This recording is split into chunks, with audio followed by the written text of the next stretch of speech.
Welcome back to the David Pakman Show. I am Farron Cousins, sitting in for David Pakman this week. We do have to talk about Joe Manchin. I know we've talked about him every day this week, but obviously, as the week has progressed, more and more stuff has happened. And one of those things happens to be actress Bette Midler. Now, what happened with Bette Midler, you're asking? Well, if you've been on social media, I'm sure you've seen it. Bette Midler, and I guess you would call it a fit of anger about Joe Manchin, tanking Build Back Better, sent out a tweet that she later apologized for. So here's the original tweet. What Joe Manchin, who represents a population smaller than Brooklyn, has done to the rest of America, who wants to move forward, not backward, like his state, is horrible. He sold us out. He wants us all to be just like his state, West Virginia, poor, illiterate, and strung out. And dang it if you hadn't added that last sentence, probably would have been okay. But obviously, it's not fair to attack an entire state in this country, all the citizens of it, for the actions of the man they continue to send to the Senate. You know what? I kind of understand it. I truly do. And, of course, as I mentioned, Midler then came out, apologized for it. Here's her apology tweet. I apologize to the good people of West Virginia for my outburst. I'm just seeing red. Joe Manchin and his whole family are a criminal enterprise. Is he really the best West Virginia has to offer its own citizens? Surely there's someone there who has the state's interests at heart, not his own. Good enough apology, right? I'm okay with that. In fact, to be honest, I'm not even mad at Bette Midler for the original tweet. And that may get me some hate. I understand. It's not something I would have said in my younger years. Actually, I probably would have said something like that. But no, was it fair? Probably not. And of course, some of the things she said actually weren't even that accurate. Illiterate? No. West Virginia is actually 16th lowest literacy rate in the country. The top 4 states are California, New York, Florida, and Texas. Because the larger the population, the larger the likelihood that you have more illiterate citizens. So West Virginia is not even in the top 10 in most illiterate states. So that was a low blow that was also factually inaccurate. The other points, though, poverty, they got the 6th highest poverty rate in the country. 31st in unemployment, so not too bad, right? They got a 6.3 unemployment rate based on the numbers I saw. So well above the national average, but of course, certainly not at the top, not at the bottom, just kind of right there in the middle. One area, however, is what should scare the hell out of West Virginians, and this is something, especially with the environmental provisions from Build Back Better, that needs to be hit on repeatedly. The cancer rate in West Virginia is the 48th highest in the nation. The highest, of course, being Kentucky. But that cancer rate is due partially to the industrial pollution. It's due to the coal mining operations in West Virginia.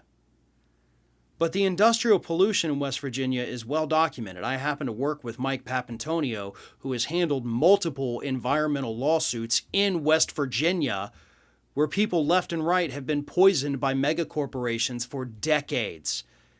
And the poisons, the toxins they've dumped into these rivers and streams and into the environment itself is still causing cancer to this day. That hasn't gone away. And as long as people like Joe Manchin fight back against environmental protections, you're going to continue to see these very high cancer rates. So those are the kinds of things, really, that Bette Midler should have hit upon. Of course, I understand she didn't have time.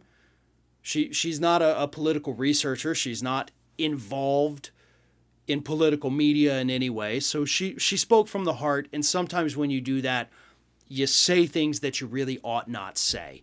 And of course, you loop in and blame people and basically make fun of them for things that aren't true, and it's not fair. The people of West Virginia absolutely deserve better than Joe Manchin. But at the end of the day, they keep sending him back to the Senate. You know, just like the people of Kentucky deserve better than Rand Paul and Mitch McConnell, yet Mitch McConnell's been sent back to the Senate since I was 2 years old. Rand Paul, not quite as long, but if he stays in politics, I promise you he will be. It's just the nature of the beast, right? People want to stick with what's comfortable, with what they know, because they aren't afraid that their lives are going to get better. At this point, I think that's never a possibility, or I think they think it's not a possibility. They're just worried their lives could get worse with somebody different. So that's what we have to fix.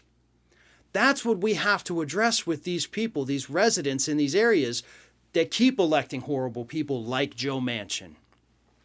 We need to explain to them that there are better options, that sometimes it's okay to take that risk and vote for somebody you don't know, whose name isn't familiar.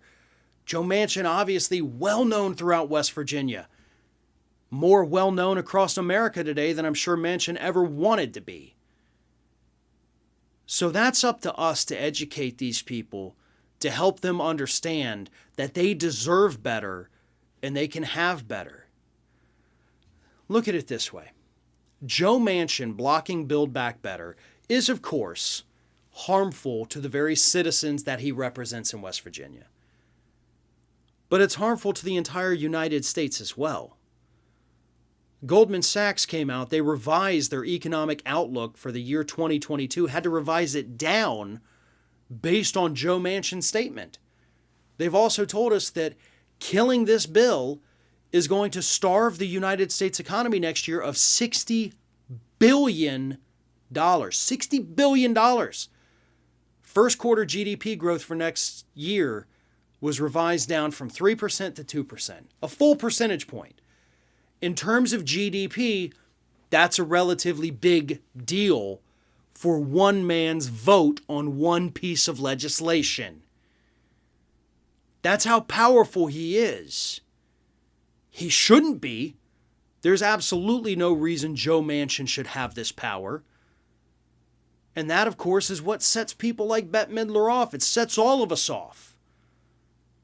So, while I don't agree necessarily with how she said what she said, I do understand it to a degree. And of course, she did apologize. So I have no problem with this. She did a good job there. But we shouldn't focus on, oh, she screwed up. No. We should focus on the anger that she has and understand that that is not limited to Bette Midler. We're all angry. Every one of us. But we need to turn that anger into action. We need to turn the anger into education. We need to help people understand. Because look, I'm in Florida. I don't get to vote for Joe Manchin. I will never vote for Joe Manchin ever in my life, even if I did live in West Virginia. But it's still up to us to let people know you deserve better and you can have better.